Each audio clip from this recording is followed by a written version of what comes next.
Donc on commence le Mirtam Eliaou, qui est un grand texte de Moussa. Et on prenait ça, c'est un ou deux chapitres par séance. Alors la semaine prochaine, j'ai parlé à Madame Agaï. Donc le cours aura lieu pas lundi comme d'habitude, mais non, ni mardi, ça sera mercredi, jeudi. Donc on fera le cours de Halacha mercredi prochain, ou bien comme vous voulez, le cours de Mirtam Eliaou mercredi prochain, et le cours de Halacha jeudi, ou le contraire. Comment? Que cette fois-ci, est-ce que j'ai un truc? Bien, on y va. Donc on va parler du bonheur. Sujet intéressant, le bonheur. Donc le premier chapitre du Mirtam Eliaou parle du bonheur, la notion de bonheur. Et écrit Chaye Osher B'Olamazé. Le bonheur, la vie de bonheur, Osher on pourrait traduire par bonheur, par heureux, B'Olamazé. Chaye c'est la vie, Osher. Osher, ça veut dire la richesse, l'opulence, la bonheur. Il y a énormément de mots en hébreu qui ramènent à la joie, à la simcha, au bonheur. Il y a simcha, gila, nitsa, je crois qu'il y a 30 mots. Il n'y a aucune langue au monde où il y a autant de mots pour exprimer le sentiment d'allégresse. Énormément de mots. En tous les cas, le bonheur. Alors il pose une question tout simple. Ma Osher Ba'olamazé. Quel est le bonheur dans ce monde-là? Alors il commence en disant, à première vue, Lechor Rapashut. Tout le monde va vous dire que le bonheur, c'est quoi? Qu'est-ce que vous direz si je vous demande c'est quoi le bonheur? Un instant. Ça dure un instant. Un instant et après tout le reste, c'est du malheur. Ça veut dire que c'est pas éternel, quoi. C'est un certain moment. Le bonheur, Mais ça, c'est parce que c'est le bonheur. Vous dites le bonheur dure un instant. C'est comme si je vous demandais qu'est-ce que c'est le sucre, vous me direz ça tient dans un verre. Ça explique pas ce que c'est le sucre. Non, ça veut dire que c'est un certain moment qui ne va pas durer éternellement. Pourquoi d'abord? Pourquoi? Si, ça peut durer. Ça peut durer éternellement. Et en quoi ça définit le bonheur qu'il soit à un certain moment ou éternellement? Ça, c'est la durée du bonheur. Oui. Vous expliquez pas ce que c'est le bonheur, vous expliquez que le bonheur ne dure pas longtemps. Bon. C'est un sentiment qui dure un moment. Un sentiment qui dure un moment, et ça définit le bonheur. La peur peut être un sentiment qui dure un moment. On peut avoir peur un moment et partir. C'est un bonheur. Et c'est pas un bonheur, donc c'est pas une définition que vous donnez. C'est une qualité du bonheur. Peut-être, et encore c'est discutable. Un état de satisfaction, un état de joie. Donc vous dites satisfaction, c'est-à-dire que le bonheur, ça serait quoi? De combler ce qui nous manque. Non. On sait pas, allez-y. Alors qu'est-ce que vous voulez dire par satisfaction? Le bonheur, c'est d'arriver à ses fins, quoi. De désirer, enfin, ce qu'on a désiré, on l'a reçu. Non, c'est pas vrai. Parce qu'il y a du bonheur aussi dans le cheminement. Ah, pas mal. Vous dites le bonheur, c'est d'arriver à ses fins. Il y a une définition comme ça. Ça veut dire de réaliser. Vous dites réaliser. Le bonheur, c'est réaliser. Et vous dites, mais le bonheur, il est déjà dans le fait même d'accomplir, même si je n'ai pas encore réalisé. Bon, alors donc ça ne peut pas être les deux en même temps. Donc c'est quoi alors? Ouais, vous voulez dire quelque chose? Vous n'êtes pas d'accord? Oui, non? Quelqu'un a une autre idée de qu'est-ce que c'est le bonheur? En tous les cas, le Mirtam Eliaou. Alors ce que dit le Mirtam Eliaou plus loin, et aussi le Paradis 5, il dit que le bonheur, essentiellement, on va essayer d'expliquer ce que c'est, mais c'est de toucher, d'être en accord profond avec le pourquoi j'ai été créé. On est heureux quand on vit sa vie. Ça peut être une vie dure, une vie tordue, peut-être des fois même dure, mais c'est ma vie. Il y a des gens, ils sont mariés avec un homme, alcoolique, pas vous j'espère, pas gentil, c'est assez gentil, ils disent mais je ne voudrais jamais changer au monde. J'étais fou. Ça va pas la tête, il est affreux. Non, c'est l'homme de ma vie. Pourquoi? Parce que c'est lui. D'où tu sais, c'est une âme sœur. Ça veut dire que ça existe. C'est-à-dire qu'on peut très bien être, j'ai une vie, je veux que les gens qui étudient la Torah, c'est dur. Accepter tout ce qu'on a mérité. Non, c'est pas accepter bêtement. C'est que tu sens que c'est ta vie. Ça va être du bonheur. C'est ça le grand bonheur. C'est que il y a des gens dans la ville qui font de la peinture, ils mangent des cacahuètes toute la journée, ils n'ont pas un sou, ils ne pourraient pas vivre sans ça. C'est leur vie. De peindre, c'est leur vie. Ils sont heureux. Ah, ils n'ont pas de voiture, ils s'en fichent. C'est leur vie.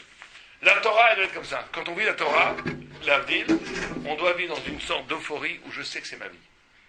Ah, c'est dur, ça ne dépend pas de l'avoir, ça dépend de l'être. Alors, on va voir ce que c'est. Il va expliquer de façon beaucoup plus précise. Oui, vous voulez dire quelque chose? Oui, la première phrase que vous avez dit, le bonheur, c'est... Le bonheur, c'est de vivre, c'est dans un accord profond avec le pourquoi j'ai été créé. C'est de vivre ma vie. Il y a des gens qui ont tout. À contrario, qui ont tout. On leur donne de l'argent, la célébrité. Moi, j'en connais, je ne dirai pas leur nom. Ils ne même pas en être en accord avec eux. Ils ne vivent pas, ils sentent qu'ils vivent superficiellement. Je connais un gars que je ne voudrais pas nommer en public, mais c'est le format un petit peu qui est très célèbre. Il est malheureux. Il m'appelle tous les 2 semaines, je suis malheureux. Et je lui dis, putain, aujourd'hui, il faut qu'il fasse chouva, il dit, je peux pas. Bon, il arrive une goya, c'est difficile et tout, mais il sent qu'il vit pas sa vie. Il vit pas sa vie. Alors il est célèbre, il est très riche, il passe à la télé tous les jours, il est très connu, la vie est belle, mais pourtant tu vois le pauvre gars, désastre. Il sent qu'il est vide. Non, ça ne dit pas juif. Je parle d'un juif. Hein, donc des gens qui sont vides. Pourquoi ils sont vides? Ah, ils sont intelligents, ils sont brillants et tout, parce qu'ils ne vivent pas leur vie. C'est aussi simple que ça. Un juif qui ne vit pas la Torah, il ne vit pas sa vie, donc il ne peut pas être heureux. Ça n'existe pas, un juif en dehors de la Torah heureux. Et je peux le prouver. Aucun. Il y a une illusion du bonheur. Je sens, je suis con. Alors on comprend, tout le problème du bonheur, ça va être, est-ce que notre vie, elle s'articule autour de ce qu'ils appellent l'avoir ou l'être? C'est l'avoir ou l'être. Je peux définir ma vie, il y a des gens, ils passent par l'avoir. C'est quoi l'avoir? Ils se sécurisent, voilà, j'ai 3 immeubles à Neuilly, 4 immeubles dans le 7e, j'ai 5 voitures, j'ai une maison de campagne à 2000, une autre à Saint-Tropez, j'ai des appartements à Jérusalem, je suis content, tout va bien. Je suis sûr de moi. Ça donne une sécurité. C'est vrai, ça donne une sécurité. L'avoir donne une sécurité. Il y avait une fois un homme, je ne sais pas si c'est vrai, on raconte cette histoire, on dit que c'est Rothschild, mais j'ai compris une seconde, mais l'histoire elle est vraie, d'après Moussa, il a dit, moi je ne mourrai jamais de faim. Une chose que je sais, il y avait tellement de milliards, imaginez quelqu'un qui a 100 milliards d'euros, comme je ne pourrais pas mourir de faim. Un jour, il est rentré dans son coffre-fort immense avec ses pièces d'or, ils ont fermé derrière le coffre-fort. Chlac! Et ils n'ont pas ouvert pendant une semaine. Il est mort de faim parmi les pièces d'or. Parce que on ne sait jamais, d'abord on ne sait jamais tout dans les mains de Dieu. Mais aussi, je ne sais pas si c'est une vraie histoire ou pas, ça ne change pas. L'idée elle est là. C'est-à-dire qu'on se définit par rapport à un avoir. On se sent fort parce qu'on a quelque chose. Et même dans la Torah, c'est pas bien. C'est pas bien du tout. On peut même dans la Torah faire attention de ne pas se définir par rapport à une position. T'es rabbin, t'es religieux, t'es respecté, parce que tout ça n'a aucune valeur. Par rapport à la vérité des choses, ça n'a aucune valeur. La seule chose qui a une vraie valeur, c'est toi. Attends, toi, ça veut dire comment toi, tu t'es construit par rapport à la vérité du regard de Dieu. Tu as fait une mitzvah, tu avais envie de faire du hachonara, tu n'en as pas fait, tu as gagné une hauteur. Tu avais envie de prendre l'argent pour t'acheter une glace, tu l'as donné à la pauvre qui avait plus faim que toi, là, tu as acquis une grandeur. Et là, tu deviens. Quand tu deviens, tu rentres dans une joie d'être. Le bonheur, c'est d'être. On va dire ça de façon très simple. Le bonheur, c'est d'être. D'exister. Simplement, la plupart des gens n'existent pas. Pourquoi la plupart des gens n'existent pas? Parce qu'ils vivent parasités par toutes sortes de soucis. Ils n'ont pas leur vie. Qu'est-ce que celui-là, il a dit de moi? Pendant une demi-heure, il parle comme ça. Vous vous rendez compte? Il passe 1 heure à penser qu'est-ce que l'autre, il a dit de moi. Et est-ce que celui-là, il va être content? Est-ce que celui-là... et pourquoi elle a eu ça et pas moi? Il y a des gens comme ça pendant 3 heures. Ils disent, voilà, pourquoi elle a reçu un super zivoug? Elle a reçu un super shidour. Il est génial, c'est exactement l'homme qu'il me faut. Et pourquoi elle est plus moche que moi? Elle est plus bête et moins sympa que moi? Pourquoi? En 3 heures. Elle ne sait pas, peut-être qu'elle a une autre route. L'autre, il dit, pourquoi l'autre, on l'a fait par là? Des bêtises incroyables. Les gens, on perd notre temps dans des choses qui n'ont aucune valeur et qui colonisent l'existence, ce qui fait qu'on ne vit pas, qu'on n'est pas en contact avec la vraie vie. Quelqu'un qui vit dans la vraie vie, il n'a pas de jalousie, il s'en fiche, il est dans la vraie vie, il est heureux, il est ce qu'il est, il n'a pas commencé à jalouser les autres. Et ça, c'est le bonheur. Il n'y a pas de bonheur sans ça. Il y a des gens très très riches, très riches. Moi, je connais quelqu'un assez riche, vraiment riche. Tout son grand problème, c'est qu'il n'a pas réussi à acheter un jet privé de la même nature que son concurrent. Vous vous rendez compte de vivre comme ça? Presque malade, il pense à ça. Et Hachem lui fait des coups, parce que chaque fois il croit qu'il va y arriver, boum! Il n'est pas loin, mais quand même, il a quand même 3 maisons de campagne, mais non, ça ne suffit pas, il n'a pas de jet privé. Ça ne suffit pas, comprenez? Donc nous, on se moque d'eux, mais on fait la même chose. Quand on pense à... En fait, on fait la même chose, mais à un autre statut. À un autre statut. Alors que le bonheur, avant tout, c'est d'être en accord avec le pourquoi j'ai été créé. Rentrer dans une chose qui n'est qu'à moi, qui n'est pas partageable, qui n'est que le pourquoi j'ai été créé profondément. Ça donne une grandeur, un bonheur dans la vie. C'est ça qui donne le bonheur. Alors c'est ce qu'il dit ici. Il dit, oh, donc il y en a qui pensent que c'est d'avoir de l'argent, et toi il dit que ça ne peut pas être ça. Oh, et donc il dit, comment ça se fait que Dieu a créé une vie? Si tu demandes aux riches, la plupart ils sont malheureux. Tu demandes aux pauvres, la plupart ils sont malheureux. Ils n'ont pas assez d'argent. Tu demandes à la classe moyenne, ils n'en peuvent plus, ils travaillent tous les jours, et ils ont très peu de bonheur. Et etc., etc. Imkel bevada imlo ikra lahem. Alors il dit, il faut se poser la question. Alors, pourquoi est-ce que Dieu a créé un monde où il y a autant de malheur? Pourquoi? Alors comment est-ce qu'on arrive au bonheur?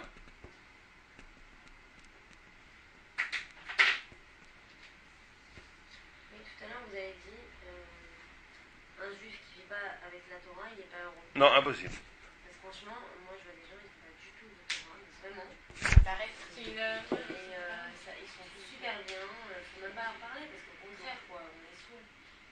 Et au contraire, J'y crois pas. Ils font des reproches, genre. J'y crois pas une seconde.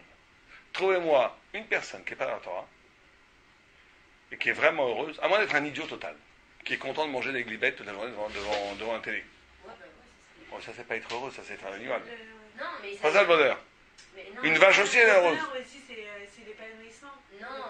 Le bonheur, c'est être, encore une fois, le bonheur, c'est exister. Exister, c'est quoi? C'est mettre, épanouir tout ce qui est à l'intérieur, tous mes potentiels. Non, mais ils sont très bien. On va leur parler. Bon, ils vont être contents d'écouter un petit peu Torah. C'est-à-dire quoi? Ils sont très bien. Ils sont eux-mêmes. Ouais, ils s'éclatent. C'est que comment? Bah, genre, leur vie, c'est. La vie, quoi. C'est comme les goïms. Ils sont pas heureux. Si vous creusez un peu, vous verrez qu'ils ne sont pas heureux. Ils donnent la parole, ils ne sont pas heureux. Je vous garantis. Ok, on continue. Mais ouais, mais par exemple, je donne un exemple. On est à un mariage, moi je me lève pas pour danser. Parce que évidemment, C'est mixte. Et ben, elle me dit, oh là là, qu'est-ce que vous êtes sectaire, ça va, faut pas s'enfermer. On va tous organiser, il n'y a personne qui est revenu. Et elle croit que c'est. Quel rapport avec être heureux ou pas heureux, ça? C'est ça, mais non, mais ça se voit qu'ils sont bien. Ça veut dire que ça les dérange pas, ils sont pas en manque de Torah. Mais je dis pas du tout qu'ils sont en manque de Torah. Non, mais ils sont heureux. Je vois, Non. ils sont bien. Non, ils sont pas heureux. Parce que t'es Ils bien sont- à voir. Ils sont comme quelqu'un qui mange un steak. Imaginez quelqu'un qui est en train de manger un gros steak avec un verre de vin, mais que sa femme l'a trompé et qu'il n'a pas un sou à la banque. Quand il monte, vous allez dire qu'il a l'air heureux. Et quand dans sa tête, ce qui se passe, c'est très malheureux. Et bien ces gens-là, à notre niveau, soi-disant tout va bien pour eux, mais profondément, ils sont très angoissés. Ils n'ont rien. Tu ne peux pas, quand tu es juif, un gars, il peut être heureux sans Torah.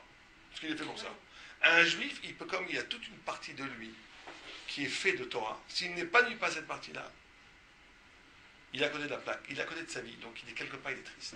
Moi, je suis C'est comme ça. Moi, j'ai rien. Quand vous parlez au fond à ces gens-là, à fond à ces gens-là, parlez à fond à ces gens-là, ils vous disent à la fin, t'as raison, j'ai une vie nulle. Parce que tu l'as vu à un certain moment donné. Ouais, exactement. Comme c'est pour ça que vous avez l'idée du steak. Je sais. Mais je peux pas. Il y a des moments où ils ont des instants de bonheur, mais dans leur vie, en général, ils sont malheureux. Ils ne sont jamais satisfaits. Ils ne sont pas bien. Il n'y a que la Torah qui peut donner à un juif une stature de vie. Bien, en tous les cas, il dit, dans ce cas-là, Limken, Alon Nishal, si tout est malheur, parce qu'on voit que les gens sont malheureux, les riches sont malheureux, ils ont des problèmes avec leurs enfants, avec leurs femmes, avec leurs amis et tout. Les pauvres, ils sont malheureux parce qu'ils n'ont pas assez d'argent. Tout le monde, c'est rare de rencontrer un homme vraiment heureux. Alors on pose la question, Imken, Nishal, on va poser la question. Mazé asa kadosh baruch hu shebara olam gadol lema'an she'akol mamash akol yisavlu bo. Pourquoi est-ce que Dieu a créé un monde avec autant de problèmes? Un point. Avec autant de problèmes. Ça, c'est littéral. Pose le Myrtam et Aléo. Pourquoi il n'a pas créé un monde où tout le monde soit heureux? Un monde Club Med. Pourquoi il n'a pas créé un monde Club Med? C'est pas un monde quand on. Non, c'est le Yetzirara. Ouais, mais pourquoi est-ce qu'il y a quand même plus de malheur que de bonheur? Parce que ça, j'avais des insectes pour justement. Pour qu'on arrive. Ouais. S'il y avait que un bonheur, on est mortel déjà. Déjà, on est devenu mortel, donc on est devenu déjà des êtres limités. Donc il y a des choses qu'on ne peut pas forcément comprendre. Non, mais. Oui, mais. Non, moi je pense que toujours c'est parce dans la que joie. justement Hachem nous a mis des obstacles Ouais. pour voir genre, jusqu'où on irait pour aller chercher la Torah et les efforts qu'on va mettre. Donc vous voulez dire que c'est juste pour nous éprouver. C'est pour une épreuve. Non, que quand il y a un Non, bonheur. c'est pas simplement ça, mais c'est aussi voir notre volonté. Amen. C'est aussi voir notre volonté et l'effort qu'on va faire pour aller Pour arriver. pour arriver. Oui, oui, c'est ce que vous dites, Théola aussi. Mais si la personne n'a que du bonheur, alors elle a besoin de prier à Dieu, puisqu'elle finit dans le bonheur, dans la joie totale. Mais non, mais ça va aider. Non, mais prier Dieu, c'est pas que pour avoir pour combler un manque. Mais on peut Les grands syndiqués, ils ont tout, ils sont heureux, ils étudient la Torah, ils sont dans le bonheur, ils prient comme des fous. Oui, mais La prière, c'est aussi un lien avec Dieu. Hein? Eux aussi sont confrontés à des Bien sûr. à des Bah oui, obstacles. donc on ne peut pas être en bonheur total. C'est ça que je me D'accord, mais c'est pas ça la question qu'il pose. La question qu'il pose, c'est pourquoi est-ce qu'il y a plus de malheur que de bonheur? Tu regardes dans la planète aujourd'hui, il y a plus de gens qui souffrent que qui sont heureux. Ceux qui sont heureux, c'est une poignée de main. Ceux qui sont très malheureux, c'est la majorité. Mais non, mais ce qui nous arrive, c'est pas bien, mais on Mais non, on vit dans un monde où la majorité de la population c'est des goïms. Donc déjà on est manipulé, on est influencé inconsciemment. Prends l'égoïsme. Bon, on va voir ce qu'il dit. Par D'accord. la tentation. Je comprends ce que vous dites. Qu'est-ce qui se passe? Le verre, qu'est-ce qu'il a? Le verre de la table. Ah! D'accord. Alors, il dit comme ça. Oh! Ve'alo gam ze yefshao. Ve'im ken alo barur shesh tikun lera. Donc, le tikkun, comment est-ce qu'on arrive au bonheur? Ze l'inyan nora shakara lekol olam kulum. Ve'im yechafesh ledat ma atikun. Donc, on doit savoir, c'est un devoir. Une des questions que tu vas nous poser, c'est est-ce que tu as été heureux? Et si tu dis non, tu seras puni. Il faut être heureux. Comment est-ce qu'on peut arriver à être heureux? La Torah nous dit, Hachem, à top, pourquoi est-ce qu'il faut être heureux? Parce que Dieu est bon. Et si tu n'as pas su profiter de la vie, au sens positif thoraïque du terme, quelque part c'est un chil Hachem. Dieu t'a créé un monde magnifique et tu n'as pas été capable de vivre quelque chose de magnifique. C'est qu'il y a un problème. C'est que tu n'as pas su rentrer dans les bons canaux. Il y a des canaux, il y a un canal d'existence qui fait que tu peux recevoir l'abondance et l'amour que Dieu veut te donner, tu ne te prends pas. Donc, comment est-ce qu'on y arrive? Oh, donc, ok. ובטעם נדע את התיקון עלינו לברך את הקלקול. כי הרופא אשר יבין את החולי יוכל לרפות. Donc si vous connaissez les causes de pourquoi est-ce qu'on est heureux ou malheureux, on peut arriver à s'en sortir. Si on ne sait pas, dit le Mertav Eliyahu, si on n'y réfléchit pas, alors on a ou de la chance ou de la malchance, comme une boule de tennis qui des fois elle va dans un marécage, des fois elle va dans un parfum de rose, mais ça va être complètement extérieur à nous. Il y a des gens qui ont du mazal, d'accord? Il y a des gens qui ont pas de mazal. Est-ce que quelqu'un veut rentrer dans le mazal, vivre sa vie comme une bille sur une roulette russe? Non. Il y a une façon d'acquérir le bonheur. Il y a des gens qui ont une chance, Sroutavot, il leur tombe dessus des choses incroyablement bien. On ne sait pas pourquoi. Bah, c'est Sroutavot. Ils ont une bracha d'un rabbi. Des fois, une petite chose, ça fait extraordinairement du bien. On s'en rend compte. Des fois, vous avez une femme très fatiguée, elle était dans l'autobus. Elle était très fatiguée, vous êtes levé, vous lui avez donné sa place. Vous avez déjà oublié. Elle vous a donné une bracha, un camo, dans son cœur. Elle-même, c'est une syndicate. Ça vous a fait tomber sur la tête, je vous dis pas quoi. Le super chido, l'argent, le bonheur. Je comprends pas, ma vie a toujours été magnifique. Et même si c'est pour ça, des fois, il y a des gens pas très religieux qui ont fait ça. Donc, il peut avoir une bracha. Et d'un autre côté, quelqu'un qui peut être même très religieux, si à un moment donné, il a fait une petite parole méchante, schlac, il arrive au travail ou à l'école, et que la personne a été vraiment blessée devant tout le monde, et qu'elle a maudit dans son cœur, ça lui amène une clala pour 70 ans. Et nous, on est obligé, le lendemain, on rigolait. On ne sait pas. Des tout petites choses avoir une influence énorme sur la vie. Donc, nous, on doit avoir maintenant, comment est-ce que nous, on va arriver au bonheur? Comment est-ce que c'est une obligation d'arriver à ce bonheur? Donc, il explique comme ça. Il amène la Mishnah qui dit Akina, Atahava, Ve'akavod, Motzim et Adam min haolam. Il y a 3 causes du malheur. 3 causes du malheur. La maladie, la kina, la jalousie, pardon. Ouais, du malheur. Quelles sont les 3 causes du malheur? 1, la jalousie. Kina. 2, Tahava. On va expliquer ce que c'est la Tahava. Ouais, mais j'aime pas le mot, parce que le désir, c'est pas forcément mauvais. Non. Tahava, c'est pas Yatsara. Tahava, ça veut dire... Désirer l'autre, qu'il a l'autre. Non. Non. Tahava, on va dire, c'est l'appétit pour l'appétit. C'est ça la Tahava. Ça veut dire que je veux manger pour manger. Il n'y a pas de sens. Ou bien quelqu'un qui est attiré par la faute pour la faute. Il n'y a pas de sens. Dans la Torah, le plaisir n'est pas interdit, au contraire. Il faut que ça ait un sens. Par exemple, je vous donne un exemple très simple. Un tzaddik, manger, ça n'intéresse pas. C'est une mitzvah. D'un côté, c'est une mitzvah, ça veut dire, ah, c'est une mitzvah, oh, je suis malheureux, je vais être obligé de manger. C'est pas ça. Non, ouais, d'accord. Non, mais c'est pas ça, écoutez. Le tzaddik, c'est pas celui qui dit, oh, malheur à moi, je suis obligé de manger la matzah. Non. Je n'ai aucun tavot, j'ai aucun plaisir. Je suis un feutre. Je suis un bout de bois. Non. Le tzaddik, c'est celui qui dit, manger pour manger, ça ne m'intéresse pas. Il y a une mitzvah. S'il y a une mitzvah, tous ses sens s'allument. Le tzaddik, quand c'est une mitzvah, ça devient un jouisseur. Mais il faut que ce soit une mitzvah en amont. Vous comprenez? Il ne mange pas pour manger. C'est Shabbat, il a faim. C'est ça le vrai tzaddik. C'est Shabbat, il a faim. C'est pas qu'il dit, oh là, je suis obligé de manger mon matzah. C'est Pessah, il a faim de matzah. C'est une mitzvah, il est heureux. avec les gens qui avaient le Kolivi, etc. etc. C'est pas, il y avait ça me dégoûte. Aucun intérêt, aucun rapport, je ne suis pas d'accord. C'est une mitzvah, c'est génial, j'ai envie. C'est pas une mitzvah, ça me dégoûte. Ça, c'est le tzaddik. Tahava, c'est quand le désir n'a pas de sens. Un pur désir, ça veut dire, je vois de la chair, j'ai faim. Je suis comme un animal. Il n'y a pas de sens. Ça, c'est un mal de malheur. On va voir pourquoi. Le troisième, le kavod. Le kavod, ça c'est en positif, ça c'est en homme de la...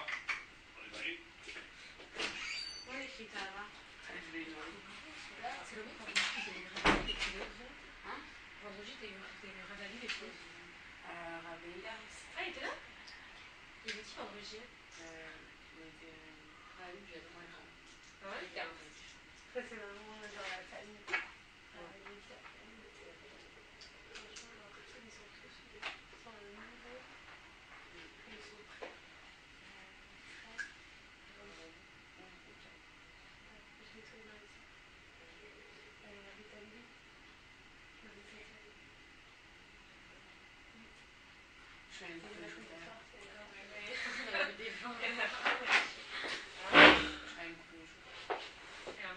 C'est marrant avec tes cheveux depuis ce matin. Je vais sur le lycée.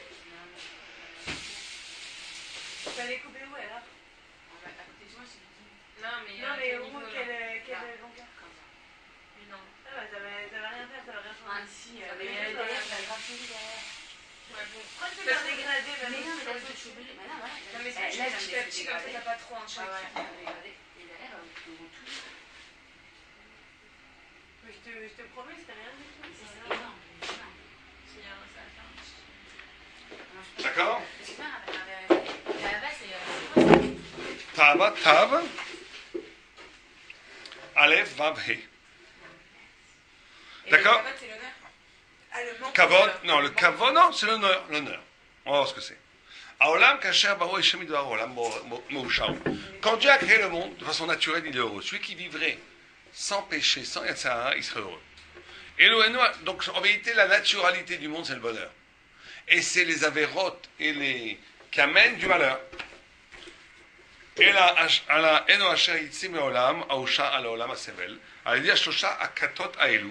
Ce qui amène le malheur, c'est ces trois forces-là, asher utziu mimenu, qui le sortent du monde et qui le rendent malheur. Veim adam avrach minakina. Si un homme se sauve de la jalousie, la ta'ava et du kavod, enu shigaresh milibo. C'est-à-dire qu'il arrive, ça veut dire quoi se sauver de ces trois choses-là? Qu'il arrache de son cœur. Itakem et olamo, veillez olam malé, asher minakatse alakatse. Il sera un homme qui sera en harmonie totale avec le monde, dans le bonheur universel. C'est là-bas, c'est trois choses en oui. Ouais, alors il faut essayer d'expliquer pourquoi ces trois choses. Pourquoi la jalousie elle rend malheureux, ça c'est facile. Pourquoi? Parce qu'il va toujours voir ce qu'il y a chez les gens, et il va jamais se satisfaire de ce qu'il a, il sera jamais. Si on reprend, n'oubliez pas qu'exister, Non, mais dans la tout à fait, exister c'est être soi-même. Donc dès que je commence à jalouser l'autre, Non, c'est par rapport à Hachem. C'est-à-dire qu'on peut être amené à penser qu'Hachem a mal fait les choses. ouais, aussi, mais c'est pas forcément, ça c'est, vous avez raison, que la jalousie c'est aussi un chilou Hachem. Parce que Hachem il te donne exactement ce que tu as besoin. Mais c'est aussi profondément ne pas vivre sa vie. Parce que tu crois, t'es pas satisfait avec toi, donc tu vois l'autre. Alors comment ça se fait qu'on est jaloux? D'où ça vient? D'accord, mais d'où ça vient? Comment ça marche? Comment ça vient le fait d'être jaloux? Ouais. Pourquoi tout le monde dirait pas, mais je suis très bien avec moi, j'ai ce qu'il me faut, que j'ai besoin de l'autre? Que chacun il laisse entre eux. Enfin, on n'est pas jaloux des chaussures des autres. Parce qu'on a été quand même créé comme Mais ça. jaloux, parce que quelqu'un a le plus de- Oui, mais pourquoi est-ce qu'on est jaloux? Comme on dit, l'herbe est toujours plus verte ailleurs. Pourquoi? Parce qu'on a justement, il nous manque quelque chose dans la vie. De toute façon, le Il juif, nous manque il est quelque insatisfait, chose, quand donc même. du coup on regarde ailleurs. On a Bon, pas cette alors satisfaction. apprenez ce que vous dites. Regardez que vous n'allez pas être jaloux de quelque chose que profondément vous pensez que vous l'avez. Vous êtes jaloux de quoi? De ce qu'on croit qu'on n'est pas exactement. C'est-à-dire que le problème de la jalousie, c'est pas l'autre, c'est nous. C'est qu'à un moment donné, on croit qu'on n'a pas. On n'est pas capable de voir ce que nous on a. Pourquoi est-ce qu'on le voit chez les autres? Parce que chez les autres, c'est plus facile à repérer. C'est plus facile à voir l'autre que voir soi. C'est ça qui est incroyable. La preuve, c'est qu'on ne se voit jamais. Il faut un miracle, il faut un miroir. Nous-mêmes, on ne se voit jamais, on ne s'est jamais vu. La seule personne que vous ne verrez jamais, c'est vous-même. Vous verrez que les reflets de vous-même. Mais vous-même, absolument, vous ne verrez jamais. Pourquoi? Parce qu'on est loin de soi quelque part. On est loin de soi. Il faut reconsidérer tout ce qu'on est. C'est-à-dire qu'il faut être, d'abord, il faut s'aimer. Pour ne pas être jaloux, il faut être capable de s'aimer, de s'accepter, de s'aimer. Et cet amour qu'on a de soi-même passe par l'amour de ses parents. C'est pour ça que l'otarmod, tu ne convoiteras pas, tu ne jalouseras pas, c'est en face de quel commandement? De respecter son De respecter ses parents. parents. Parce que quand tu respectes tes parents, ça veut dire que tu acceptes qui tu es. Quand tu acceptes qui tu es, tu ne jalouses pas, tu ne convoites pas. Quand tu convoites, c'est que profondément, tu n'acceptes pas qui tu es. Et donc, tu essaies d'être autre chose par procuration. D'accord? Ça, c'est un. Donc, la jalousie, c'est terrible. Ça t'arrache du monde. Deuxième, la tava. La tava, pourquoi? Quel problème la tava? Quelqu'un qui, comme il s'éclate. Il a envie de s'éclater. Pourquoi ça le rend malheureux? Que ça ne soit pas bien, peut-être, mais pourquoi ça le rend malheureux? Il y a toujours quelque chose de nouveau quand le désir il est passé. Non, parce que justement, Ouais. il n'a pas de sens, il n'a pas de sens dans ce qu'il fait. Il voit aucun intérêt, il fait pas les Parce choses. qu'il est trop attaché à Il n'a pas d'intérêt dans la. Ouais, vous dites deux choses vraies. Attendez, que vous voulez dire? Il est heureux qu'au moment même où il se procure ce désir. Après, c'est Après, après, ça autre va. chose. Mais il n'est pas heureux parce qu'il ne se rend même pas compte, il n'a pas d'intérêt, il mange pour manger. Il va kiffer Bah oui, oui, il va t'as kiffer. raison, il va Hein? kiffer sur des moments, oui, t'as raison. en même temps. Ouais, là, oui, très vraies toutes. Donc, on va les reprendre un par un. Un, c'est que ça rend l'homme éphémère. Quoi? La tava. La tava. Donc, ça va, ça repart. Donc, ça donne une vie, une dimension petite. Éphémère. C'est un petit peu et c'est fini. Donc, la vie, c'est toujours un petit peu et c'est fini. Inintéressant. Deux, c'est parce que ça. Qu'est-ce que vous avez dit, vous? Vous avez dit quoi, vous? C'est jamais content. Ça passe. L'insatisfaction. C'est-à-dire que l'homme, il va être, son infini qui est dans lui, va se retourner contre lui, parce qu'il ne sera jamais satisfait. Parce qu'il est infini, donc il ne sera jamais satisfait. Donc tout ce que la matière ne peut jamais le combler, puisqu'il est infini dans l'âme. Donc il va vivre une vie de frustration. Trois, effectivement, comme vous avez dit, plus vous en avez dans la Tahava, comme il n'y a pas de sens, comme c'est vide de sens, plus il en faut. Et moins on en a, et plus on est frustré. Vous remarquerez les grands jouisseurs, ces gens, ils ne sont jamais contents. Ils ne sont jamais contents. Pourquoi? Parce qu'il faut toujours plus. Parce que comme c'est vide de sens, c'est infiniment à remplir. Donc ça finit jamais. Donc on est dans une frustration perpétuelle. Et surtout, quatre, c'est que ça nous colle à la matière. Or, la matière, elle est triste. Le bonheur, il n'est pas dans la matière. La matière, il est dans le spirituel. Or, plus on va être dans la tava, plus on va être collé à la matière. Et plus et la matière, elle est triste, la matière, elle est mourante. Tout ce qui est lié à la mort, tout ce qui est lié à la finitude, à ce qui est limité. C'est rationnel, en fait. Ouais, pas forcément rationnel, parce que l'esprit peut être rationnel, mais tout ce qui est lié à la mort, tout ce qui est lié à la limite, tout ce qui est lié, ce n'est que ça. Quand on dit ce n'est que ça, d'ailleurs, vous voyez comment le Yetzirah fonctionne. Le Yetzirah, il vous fait croire que c'est magnifique, le truc. Avant de l'avoir, ça va. Regardez par exemple quelqu'un qui n'a pas mangé depuis très longtemps. Je crois que c'est génial, hein. Il mange, ça lui fait mal au ventre, je trouve ça pas terrible. Bon, ça va, c'est pas un grand plaisir non plus. C'est pas avec tous les Yetzirah. Tous les Yetzirah, on a l'impression que c'est génial, quand on arrive, catastrophe. Quoi, j'ai perdu mon lamaba pour ça. C'est nul. C'est vrai, hein, Dès qu'on consomme, on se dit non mais ça va pas aller pas là. Ça valait vraiment pas le coup. On achète après. Oui, vraiment. Donc ça vaut pas le coup. Donc le Chacham, il n'investit pas dans quelque chose qui va te décevoir toujours. Le Chacham, il investit dans la Torah. Parce que la Torah, au contraire, elle te surprend tout le temps en plus, en donnant plus que ce que d'espérer. Donc la matière est toujours décevante. Pourquoi? Parce qu'elle est liée à la mort. Elle est liée à la finitude. Elle est liée à un tout petit truc. Ah, de loin ça brille, ça paraît génial. Quand tu l'as. Pareil que l'argent. L'argent, c'est pareil. Quand on n'a pas, on dit c'est génial l'argent. Si j'avais l'argent, je m'éclaterais, je ferais tout. Quand on a, bon, je m'ennuie. Que je vais faire avec? Rien. Plein de choses comme ça. Regardez les gens qui vont, même quand ils vont en vacances, je les appelle. Ouais, bon, ce que tu veux au bord de la plage, le cocktail, l'image du bonheur que les goïms ils ont. Qu'est-ce que je m'ennuie? J'ai envie de rentrer à Paris, j'ai rien à faire. Quand je dis rien, qu'est-ce que c'est chaud au bord d'une plage, un cocktail? Alors, le cocktail, on le met chez moi, il fait chaud, je vois pas l'intérêt. C'est très rare de vraiment. Avant, quand on est très très jeune, vers 15-16 ans, il y a des moments intenses où les gens s'amusent vraiment, mais c'est très peu, ça reste très peu de temps. Et surtout, ça n'a aucune valeur. Là où ça devient la valeur, et plus quelqu'un grandit, et plus quelqu'un vieillit, plus ça devient complètement illusoire. C'est-à-dire que les gens, ils courent après le bonheur, ils l'ont jamais. Ils courent après le bonheur, ils l'ont jamais. Alors que attends, on va voir ce que ça donne. Le troisième, c'est le kavod. Ah, c'est encore plus surprenant. Pourquoi le kavod t'arrache du bonheur? On te donne du kavod, c'est très bien. Mais non, c'est du justement, cavale, on en a envie. c'est des auteurs. Et alors, c'est très bon, ouais, mais pourquoi ça? On devient orgueilleux, d'accord. C'est pas bien, d'accord. Mais pourquoi ça enlève le bonheur? Ça devrait te donner du bonheur. On est toujours fiers, alors on considère les gens plus petits que nous. Si on a trop de C'est toujours la même idée, parce que quand tu as un caveau, tu vis par le regard de l'autre. Mm. Tu vis par le regard de l'autre, t'es pas toi-même, t'es coupé de la vie. La vie, c'est une vie soi-même. Dès que tu commences à jouir parce que les gens, ils te regardent, c'est-à-dire que tu vis plus, t'es plus connecté avec toi, donc t'es dans le malheur. Là, quelqu'un, il doit être heureux de ce qu'il est, de sa relation avec Dieu, de la Torah, de comment il évolue intellectuellement, spirituellement, physiquement. Il ne doit pas dépendre de comment les gens le regardent. Il y a des gens, regardez les stars. Les stars, c'est horrible. Ils ont du cavode, des stars, quand même. Le monde entier leur court après. Mais ils sont tout le temps en train de regarder qu'est-ce qu'on a dit de moi, qu'est-ce qu'on n'a pas dit de moi, qu'est-ce que les gens pensent. C'est horrible. Ils ont une vie d'enfer. Toute la journée, qu'est-ce qu'on pense de moi, qu'est-ce qu'on pense pas de moi, est-ce que c'était bien, est-ce que c'était mal. Une vie d'enfer. Moi, j'ai un très bon ami qui est dans le théâtre. Et je ne sais pas si vous connaissez, il est très connu, Stanislas Nordet. Ouais, il est juif, oui, personne ne sait qu'il est juif. C'est un très grand acteur, grand metteur en scène et tout. Mais je voyais, c'est pas une vie. Toute la journée, qu'est-ce qu'on pense les journalistes, qui va penser ça, est-ce que le spectateur va aimer. Toute la journée en train de prouver qu'il est bien. L'horreur. Alors les actrices, j'en parle pas. Les actrices, c'est l'horreur absolue.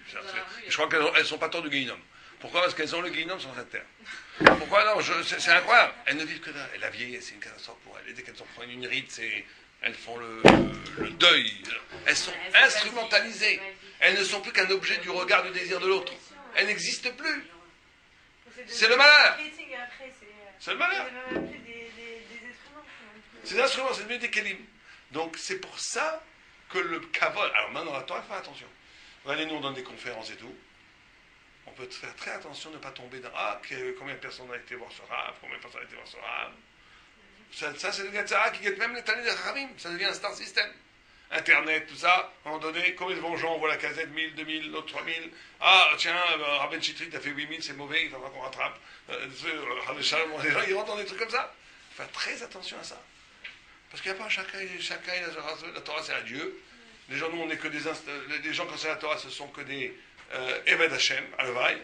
Et ça n'a aucun rapport avec toi. Mais c'est très difficile.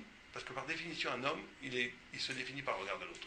C'est très très difficile d'avoir la chutzpah, la azout de Gdusha, la sainteté de la Gdusha, pour être capable de se définir à partir de Dieu, pas par rapport au regard des autres. Très difficile. Parce que Dieu c'est abstrait, tu ne le vois pas. Alors que la personne qui te regarde, tu le vois, et tu aimes bien de regarder. Et depuis tout petit, on t'a élevé comme ça, comme il est mignon, comme il est mignon. Depuis que tu es tout petit, la grand-mère, l'oncle et tout, on t'a élevé à exister par rapport au regard des autres. Tout d'un coup, couper avec ça, c'est très dur, c'est un travail. Travail de Moussard. Travail de Moussard. Il y avait une chita de Moussard un peu extrême, c'est pas notre chita à nous, mais qui s'appelait les Novardok. Vous avez entendu parler des Novardok? Eux, ils travaillaient énormément sur ça, sur ce Nekudala. Mais ils exagéraient peut-être un peu. Eux, ils mettaient un chou-fleur sur la tête, à la place de mettre une kippa. Ils rentraient dans une pharmacie, ils disaient, est-ce que vous avez un marteau et une scie? Monsieur, on voit pas ça ici. Ils se ridiculisaient eux-mêmes pour casser l'orgueil, pour casser le kavod. C'est un peu exagéré. Une fois, ils étaient à Armentières. Rabbeinu, il s'appelait Rabbeinu, très grand sadique. Une fois, un élève est rentré, il a vu dormir dans un cercueil, avec une bougie comme ça. Il a mis un cercueil comme ça pour voir la mort, pour faire tchouva. Il s'est dit. Ouais. Vous l'avez connu? Et ben moi, j'ai quelqu'un qui l'a vu entrer dans le. C'était quoi son nom de famille, j'ai oublié? De qui? Je sais pas. C'est un Ashkenaz. Il a toujours appelé Rabbeinu, donc j'ai la grande photo dans la. C'était un très grand sadique. C'était la rencontre. Demande-lui son nom, ça m'intéresse. Je crois que c'était Nambelson, ou un truc comme ça. Je ne sais plus. En tous les cas, c'est un immense sadique. Et c'était un Novardok. Ouais. Avec une bougie. Moi, j'avais entendu autre chose. Vous avez entendu quoi? Mon père, un jour, il était il a été content, il est sorti de la yeshiva la nuit. Ouais. Il voulait juste se promener. Et ils ont vu dans la forêt, parce qu'il y avait une forêt à côté de la frontière. Dans la forêt, il y avait genre une lumière, c'était tellement intense, ils n'ont pas pu regarder. En fait, ils ont dit que Rabbeinu, il était en train de check. C'est possible. Il était exceptionnel, ça. Exceptionnel. Ok. Oh, donc ces trois choses-là sont les obstacles au bonheur. Et vous remarquerez que, ok. Ve'enushi grosh milibo, quand on a vu ça, lo rakasher Hashem lo, et la gamme osher ve'ain. Et quand quelqu'un vit comme ça, c'est pas simplement qu'il est heureux, il est aussi riche, même physiquement, matériellement. Pourquoi? Parce qu'il y a écrit Miwa Sameach, Miwa Ashir, mais Sameach Bechelko. C'est-à-dire qu'il ne peut profiter de la vie que celui qui est content. Donc tu peux avoir 10 millions d'euros, si tu n'es pas content, tu ne profites pas, donc tu es un pauvre. Tu peux avoir 1 million d'euros, ou 2, ce qui n'est pas beaucoup aujourd'hui, et tu vis bien. Et tu es content de ce que tu as, et tu es heureux, donc en réalité tu es un grand riche. Et tu peux avoir 5 euros, tu peux, et pareil, à sa mère avec Elko. Lo yomru ki gam u ashir, velo amru ki ashir gadolu, et là amru ki u rak ashir. Et zeu ashir, tu l'as lo rak she'en osher, aval im ashir enino, ve'atam u mishum deze, à niquer le pauvre. C'est quoi? Pour celui qui il manque des choses. Et ce qu'il veut, il n'a pas. Et c'est ça un pauvre. Imaginez, le gars, il a 100 millions d'euros. Il rêve du jet privé qu'il ne peut pas se payer. Donc, il est pauvre. Parce que lui, ça lui manque. Nous, ça ne nous manque pas un jet privé. On ne sait pas quoi en faire, on ne sait même pas où le garer. Donc, on n'en veut pas. Donc, on n'est pas pauvre, on est riche par rapport à la jet privé, on n'en veut pas. Alors, celui qui ressent un manque, celui qui est pauvre. C'est ça, la pauvreté, quand tu ressens un manque matériel. Alors, il y a une pauvre objective, des gens qui ont tellement pauvres, ils ne savent pas comment acheter à manger. Comment payer le dentiste à leurs enfants. Donc ça fait un manque qu'ils sont pauvres. Alors, comment traduire ça en Samer Bechelko, c'est très difficile. Mais la plupart des gens, ils ont plus ou moins ce qu'il faut pour Samer Bechelko. Du moment que tu as ce qu'il faut, sois heureux, la vie est belle, la vie, c'est pas dans la voie. Regarde le soleil, regarde tes amis, regarde ta femme, regarde tes enfants, regarde tes parents, regarde la vie. C'est superbe. D'ailleurs, j'ai une histoire, à part des familles qui sentaient leur bien, mon père allait mourir, donc il a réuni tous ses fils autour de lui pour l'héritage. Et à leur grande surprise, les fils, en fait, le père, il a demandé quoi? Il a dit, voilà, j'ai rassemblé plein de, tout mon argent, ils étaient riches, tout mon argent, ce sera pour payer mon enterrement et tout, mon cercueil. Les enfants, ils étaient déçus, ils ont dit, je vais vous allez me donner et tout. Ils m'ont rien donné. Et donc, après, une fois le père, il a dit, voilà, je sais, dans le coffre, j'ai mis plein de monnaies, le dollar, le shekel, toutes les monnaies existantes, comme ça, ça dépend quelle monnaie vous devez payer. Et une fois que le père il meurt et tout, il monte au ciel, il était assoiffé. Il va voir un ange, et celui qui tenait la boutique, il lui dit, voilà, combien ça coûte et tout. Alors il lui donne les dollars. Il fait, non, c'est pas cette monnaie que je prends. Il lui donne les shekels. Non, il lui donne l'euro. Il fait, non, c'est pas cette monnaie que je prends. Il fait, ah, vu qu'on est au ciel, peut-être que c'est des shekels. Il fait, ah non, non plus. Et il lui donne un diamant, et il avait un diamant auquel il y avait autour un papier, et il lui donne le diamant. Il fait, non, c'est pas ça non plus, je prends pas cette monnaie. Et le diamant, le papier, il tombe, et le malheur, il fait, donnez-moi ce papier, je vois et tout. Et en fait, ce papier, c'était un don qu'il avait fait pour la tzedaka, il a fait, ah, maintenant, vous pouvez payer avec ça. C'est bon, pour récolter de l'argent, c'est une bonne histoire, ça, je la garde. C'est pas avec le papier, mais c'est vrai, de toute façon, c'est sûr qu'on l'a bas. La seule chose qu'on a, c'est nos mitzvot. Comme disait Rav Citruc, le seul argent qu'on a, c'est lequel? Celui qu'on a donné. Le reste, on l'a pas, parce que dès qu'on meurt, le parfois d'argent que vous avez donné, on ne pourra jamais vous l'enlever. Il est à vous à vie. L'argent que vous avez donné à un pauvre, il est à vous à vie. On ne pourra jamais vous l'enlever. Ah si? Le mérite que vous avez donné à un pauvre, vous ne l'avez plus dans les mains. Mais c'est à nous, cette mitzvah, elle vous accompagnera éternellement. La mitzvah qu'on a fait à Shalom. Jamais on vous l'enlèvera, cette mitzvah. Jamais. Alors que l'argent physique, bon, ça part, ça vient. Même une chaussette, on m'a rappelé que j'ai tellement même avec ma chaussette, genre dès qu'on enterre quelque chose avec ses habits, tout le monde fait non. Alors il a fait au moins avec une chaussette. Et le monsieur, il a fait avec une chaussette. On prend même pas une chaussette. D'après la halakha, on n'a pas le droit d'être enterré avec quoi que ce soit. Avec des têtes. Le talit, c'est mitzvah. Parce que ça fait une mitzvah avec. C'est genre, tu montes avec tes mitzvahs, tu montes pas avec tes habits. Mais s'il a jamais eu une talit avant, c'est pas mitzvah. Mais Mais faut pas c'est lui quand mettre. même une mitzvah parce que c'est un habit. Et Ouais. même s'il l'a levé, ça veut dire que. Il est traqueur. Moi, les gens, ils mettent quand même au moins un kippour, ils mettent un talit. Hein. Quand même. En tous les cas.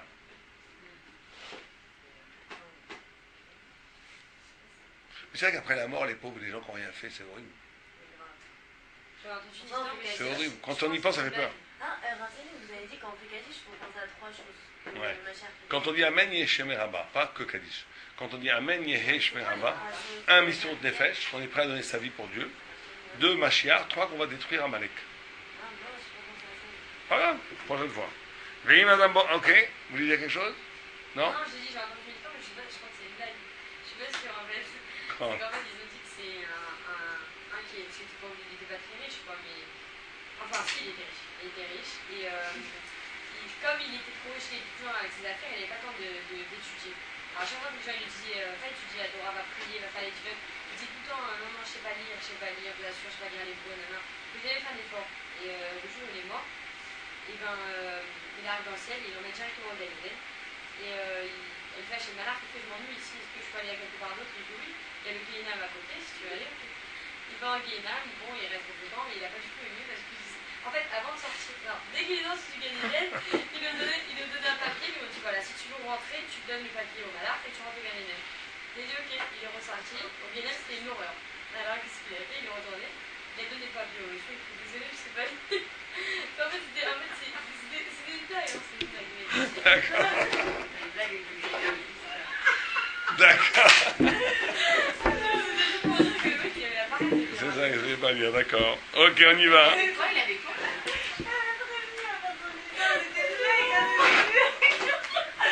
Ah, c'est une blague, vous y étiez. Ok, on y va. Ok. Oh, donc la notion de la pauvreté, c'est la notion du manque. Donc un riche peut être dans le manque, il est pauvre. Un pauvre peut être dans satisfait, vous avez parlé de satisfaction tout à l'heure. Un pauvre satisfait est riche. Exactement. Ok, donc en vérité. Donc on ne va être arrivé au bonheur absolu quand on est capable de changer ses aspirations du olamazé à olamaba. C'est-à-dire qu'on n'est plus travaillé par le monde d'ici. La réussite sociale, le kavod, le plaisir physique. On est travaillé par une mission céleste.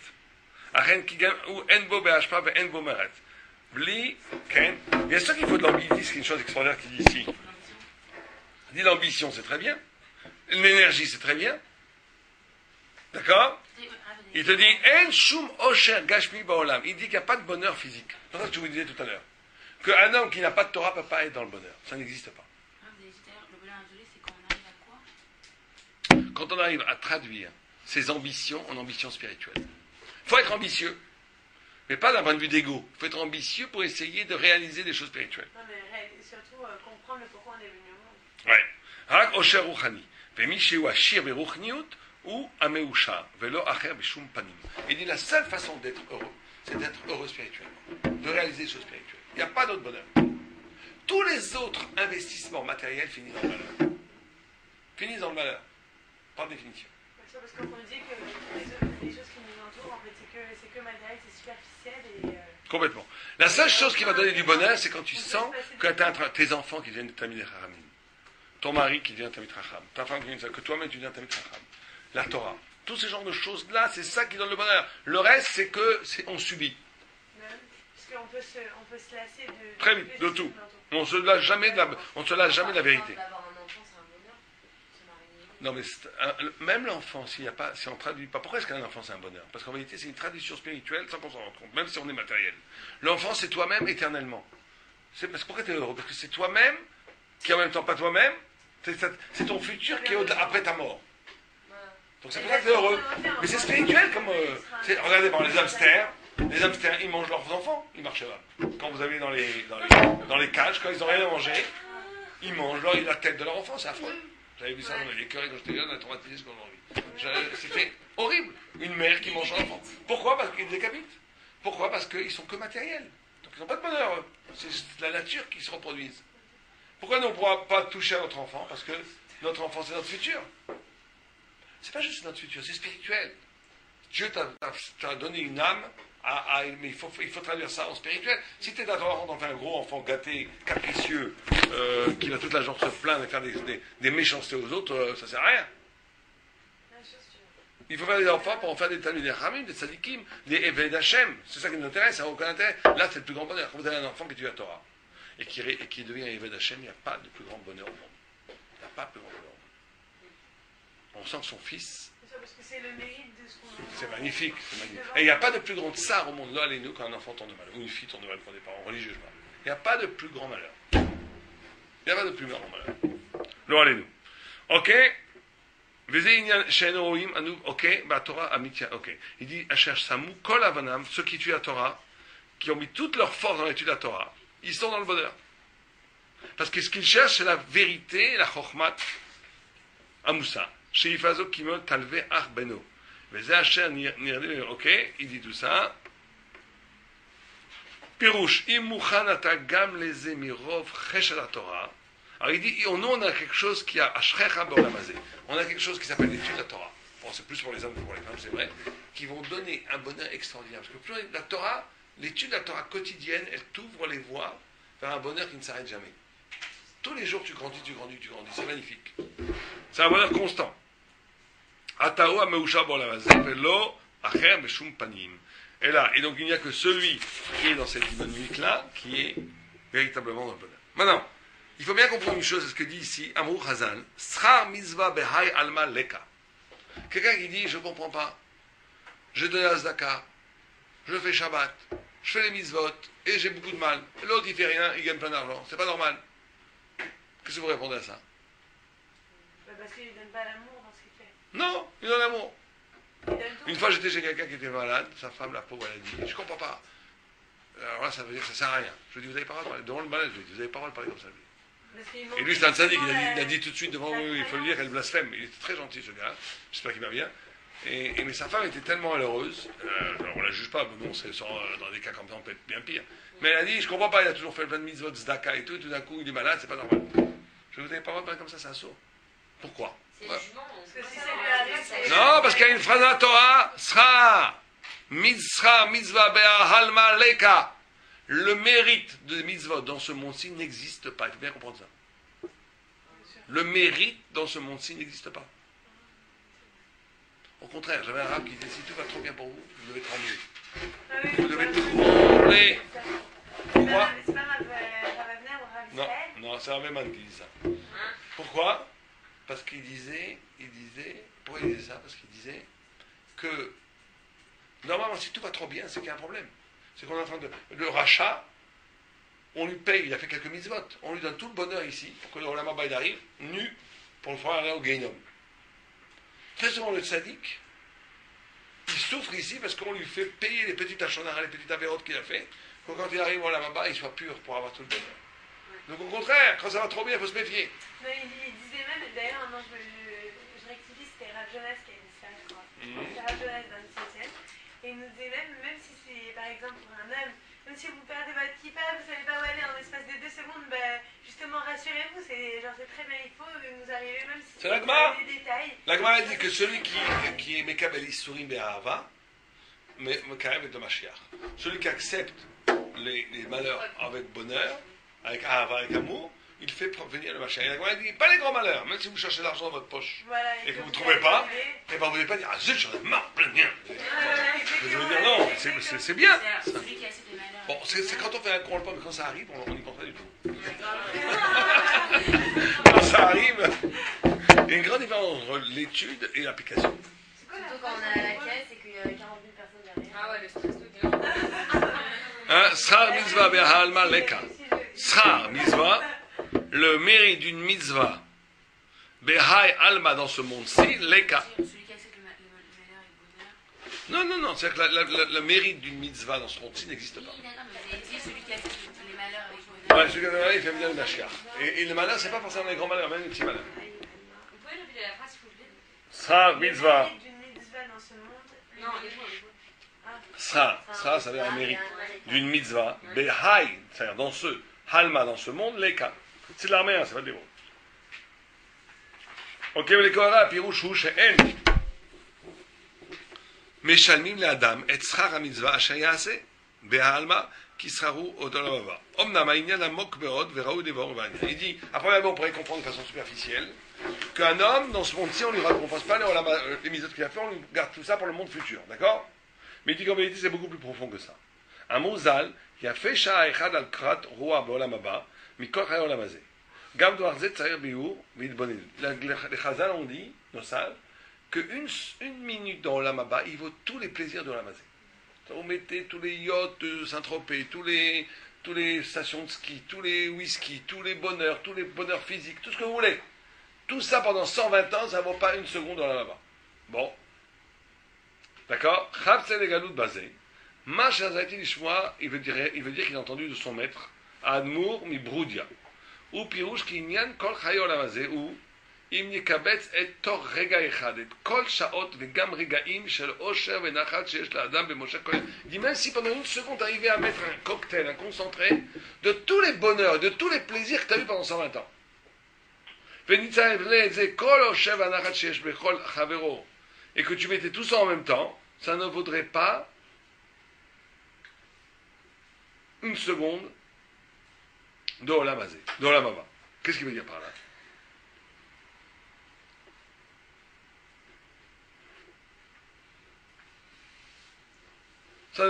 מכל מקום עדיין אין זה כל חיי העולם הזה. אבל כל חיי העולם הזה הוא, אם נסתכל את כל העושר, שבכל הדורות, lui dit, mais c'est même pas ça, même si on prenait tous les bonheurs depuis le début de la création. On prenait Napoléon quand il a vaincu Austerlitz. Imaginez le bonheur qu'il devait avoir. César, quand il a vaincu les Gaules. Quand toutes les grandes fêtes qu'ils ont fait à Rome, tout le bonheur de Olam Hazé. Tout, en une seconde, vous faites un concentré de bonheur. Là, vous allez vous monter au plafond. Vous ne savez plus comment faire. Vous avez une overdose de bonheur. Il dit tout ça, ça ne vaut pas une seconde à la maman. Oui, il explique pourquoi. Il dit Madrega Korat Pirouche, Admour Mori Chami, Shou Ke Tsiur Seudat Simcha Gdola, Bebet Malachim, Ashay Avo Ani, Yariach Edreach Aseuda Mide Avru Beracham Mechus Labay. Il dit imaginez que vous avez un roi qui fait un immense festin. Un festin à Versailles, des plus beaux du monde. Avec une gastronomie absolument incroyable. Et vous avez un pauvre dehors qui se balade. Il sent le fumet du coq au vin, parsemé de foie gras, au persil, d'escargot, des 3 champignons de Versailles. Il sent ça. Il sent ça. Oh là là. Quel roi. Il dit quelle fumée, quel super. C'est génialement bon. Donc ça c'est le bonheur de Olam Hazé. Or celui qui n'aurait jamais vu ce que c'était manger, il croit que c'est ça le bonheur. Il croit que c'est le parfum le bonheur. וכן גם בעולם הבא, אם אדם איננו זוכה לעולם הבא גופה, אלא שמשמש לו לעבוד מבחוץ. d'accord? והוא השכר היותר קטן אשר אפשר להימצא. Oh, ça veut dire que quoi? Ça veut dire que c'est une autre dimension. Tout le Olam Hazé, ce n'est qu'un parfum, qu'un 60e.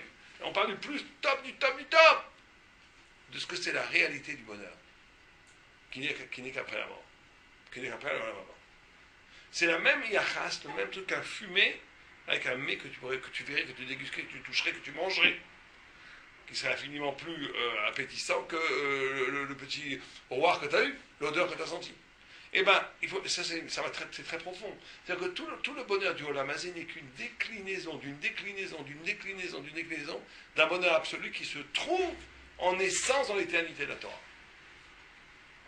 Et donc, on va confondre la superficialité pour l'essentiel. D'accord? Qui sera mitzvah. C'est pour ça que tu ne peux pas avoir dans ce monde-ci la récompense de la mitzvah, parce que la mitzvah, c'est le repas lui-même. Le repas, c'est à l'intérieur du château, et pour le moment, on est à l'extérieur du château. D'accord? Asherlo yesrara yoter mikol ma she'efshar she'yimatza schar v'tov mikol העולם הזה כולו. והיא כתרגום המילים ממש. דלקה בעולם הזה. אין בכל העולם כולו מיהו אפשר להיות schar mitzvah, ואפילו למצווה יותר. Mais la plus petite mitzvah, le monde ne peut pas contenir, le monde est trop petit pour contenir la récompense. Parce que le monde entier n'est pas le reflet du Olam Haba. Donc le monde entier ne peut pas restituer la mitzvah. En d'autres termes, les mitzvahs, ce sont des extraterrestres.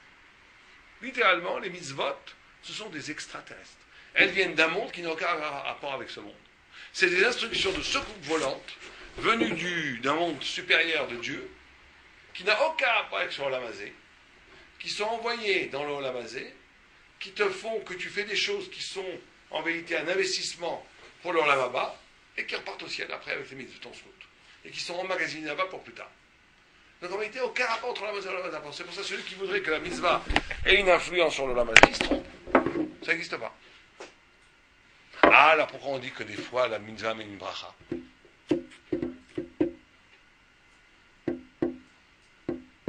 Comment on répondrait?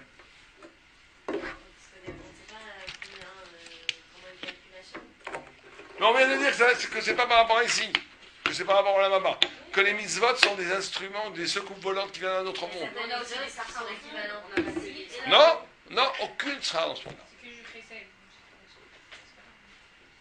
On a qui sont équivalents ici, là. Ouais, non, il y en a qui disent que Keren Kayemet et Perot, Ochlot Bolamé et Keren Kayemet. Mais qu'est-ce que ça. En vérité, il y a une différence entre Srar et Brachot. il y a une chose qui s'appelle bracha. Bracha, ça n'a aucun rapport avec le sera. C'est-à-dire qu'il y a une chose, c'est une bracha. Tu rentres dans une logique, c'est une bracha, c'est-à-dire que c'est pas du tout à cause de la mitzvah que tu auras la bracha. C'est qu'en faisant la mitzvah, tu te mets dans le sens, merci, tu te mets dans le sens du monde. Comme tu te mets dans le sens du monde, d'accord? Donc, dans le sens de la Torah, on va dire, c'est une bracha, c'est d'être béni. D'être béni, ça n'a aucun rapport avec le mérite de la mitzvah. Il y a deux dînes. Il y a un dîne de mérite de la mitzvah, c'est-à-dire que la mitzvah de la mitzvah, tu vas avoir qu'au aucun rapport avec ici, tu n'auras pas ici le mérite. Le mérite est dans la maba. Mais tu as la bracha de la mitzvah. La mitzvah, quand tu l'as fait, elle crée des ondes positives. Quand tu aides un ami, il va te bénir. Ça va t'amener une bracha. Tu fais des choses bien autour de toi, il va avoir en retour une bénédiction. C'est ça qui va t'amener du bonheur. Mais le mérite, c'est au la maba. Sans aucun rapport avec le... Et c'est pareil avec la vera. Même la vera, on peut pas... On sera puni au la maba. Au Gehinom. Mais quand tu fais des choses mal, ça t'amène des ondes négatives, des clalotes, des choses comme ça. Mais ça n'a aucun rapport, c'est deux dînes. Il y a un dîne de récompense et de honesh, et un dîne de bracha et de klala. La bracha, c'est que quand tu rentres dans un monde positif, le monde, il y avait un grand rab qui s'appelait Rav Zimmerman, qui disait que la chose la plus évidente qu'il a vue dans le monde, c'est Mida Kenegen Mida. Mida Kenegen Mida, c'est la façon dont tu agis, le monde agit avec toi. La façon dont tu juges les autres, tu seras jugé. Il y a même un texte effrayant qui dit au Lamaba, qui c'est qui te juge? Toi-même. On te montre un cas, tu ne sais pas que c'est toi. Voilà celui-là qui a fait ça. Tu dis, je suis là, boum, boum. Eh ben monsieur, c'est vous. Ah! Bon. Ou bien si tu as un gars qui a de la peine pour les autres, oh, c'est pas grave, il n'est pas méchant, moi j'aurais pardonné. Bon, alors on vous pardonne. La façon dont tu juges les autres, tu es jugé. Pour ça, il faut faire attention. Quand quelqu'un fait du hachonara sur quelqu'un d'autre, il s'en rend compte qu'il est en train de se rendre le plus mauvais service au monde. Pourquoi? Parce qu'en haut, on ouvre les dossiers. On dit, oh là, celui-là commence à voir les autres des mal. Alors les anges malfaisants disent, on veut parler nous aussi devant Dieu du mal de ce bonhomme qui dit du hachonara. Et on commence à ouvrir les dossiers. 1, 2, 3. Alors que si tu as envie de dire du hachonara, tu te retiens. Tu as envie de dire du hachonara et tu ne le dis pas. Tout d'un coup, les anges malfaisants, ils veulent ouvrir ton dossier. Tac, ils ne s'ouvrent pas. Bloqué. On ne peut plus ouvrir le dossier. Pourquoi? Parce que Dieu, il dit non, celui-là, il a voulu ouvrir un dossier, il s'est retenu. Il a fait un effort pour ne pas faire du hachonara. Donc ça veut dire qu'il a mida kanegida, nous on va faire un effort pour ne pas ouvrir le dossier. Si quelqu'un savait combien de mérites et combien de malheurs on s'empêche en refusant de dire du hachonara, on ne pourrait plus faire du hachonara. Donc des gens, ils étaient pour ouvrir du hachonara, ils se sauveraient au courant. Mais aujourd'hui on est dans un monde de critiques, mais les gens sont... Il faut être capable de dire moi je ne peux pas écouter hachonara, c'est très important. Dès qu'on vous parle, même si des fois des gens plus grands que vous, il y a des fois des rabbagnottes ou même des... Vous dites, excusez-moi, je ne peux pas écouter ça, je crois que c'est du hachonara, c'est pas grave. Mais je crois qu'il ne faut pas avoir peur. Je crois ce que vous dites, c'est hachonara, je ne peux pas écouter. Même si c'est des goïms qui parlent? Si c'est pas d'un juif, il ne faut pas écouter. C'est pas d'un goïm, vous écoutez. Ça va dépendre... Allô? Je vous m'excuse une petite seconde, parce que c'est pour... Oui? Oui, alors, mais je suis en plein cours, mais juste je vous appelais pour vous dire que j'ai pris des billets, et donc je voulais vous donner... Attendez, ne bougez pas. Parce que j'avais mis ces billets. Voilà. Donc c'est dimanche, on est bien d'accord. Donc j'arrive à 16h49. Voilà, 20h23. Il y en avait un autre à 21h, mais je pense que c'était pas la peine parce que ça arrivait un peu trop tard. 20h23, au retour. Donc ça ira? Alors super, on se voit dimanche alors. De rien, au revoir. D'accord? C'est clair ou pas clair? Donc, mida, comment on regarde le monde? Comment on agit avec le monde? Le monde agit par rapport à nous et Dieu agit par rapport à nous. Donc très important de faire très attention, de se retenir sur la façon dont on juge le monde, la façon dont on juge les gens, la façon dont on se comporte avec les gens. Si on commence à toujours tout calculer, j'ai le droit à ça, t'as pas le droit à ça, alors après le monde il va vous calculer. Tu auras le droit que tu as le droit. On dit pourquoi moi j'ai pas la bracha? Parce que je calcule toujours tout, alors on te calcule toujours tout. C'est exactement ce que tu dois avoir. Ah, je vois à côté, elle a tout. Beaucoup plus, parce qu'elle ne calcule pas. Ça marche comme ça, à 90%. Après, il y a d'autres éléments, comme bracha, comme grand-père, comme soutavot, comme mazal. Mais, de façon générale, le grand principe, c'est mida keneged mida. Et une question? Moi j'ai une question juste sur. On a vu les 3 causes du malheur. La jalousie, on dit qu'on a beau la jalousie, il faut aussi faire de rendre spirituel. Kina sofrim, tarbe chorma. Voilà, mais dans ce cas-là, jalousie aussi, elle peut rendre malheureux. Non, il y en a qui, c'est bidier, c'est pas bien. C'est que, simplement, dans la Torah, ça va transformer en bien, ma sof. Mais que c'est comme ça. La jalousie, on va mettre la jalousie. Mais qui l'a trouvé, c'est pas de la jalousie. C'est de l'émulation. Qui l'a trouvé, tu vois quelqu'un qui a réussi, tu t'auras bien, moi aussi je peux y arriver. Et tu essaies d'arriver. C'est pas que tu es jaloux, que tu voudrais que ce soit qu'il y ait. La jalousie, qu'est-ce qu'il y a de différence entre la jalousie et l'émulation? La jalousie, tu as envie qu'il n'y ait pas lui que t'as moi, toi. Ça, c'est négatif. Mais si l'émulation dit, je suis très content qu'il a, mais moi j'en voudrais aussi, ça c'est pas très grave. Si c'est bon pour toi. Là où c'est pas bon, c'est quand tu dis pourquoi il l'a, je ne veux pas avoir lui, c'est moi qui devrais avoir. Ça, c'est pas bien. Mais qu'il dit, la brioute, c'est génial, je suis très content pour toi, et vrai que c'est vrai. Mais moi aussi j'aimerais bien, ça c'est pas grave. C'est pas de la jalousie, ça. D'autres questions? C'est clair? Alors, mercredi prochain, donc, hein.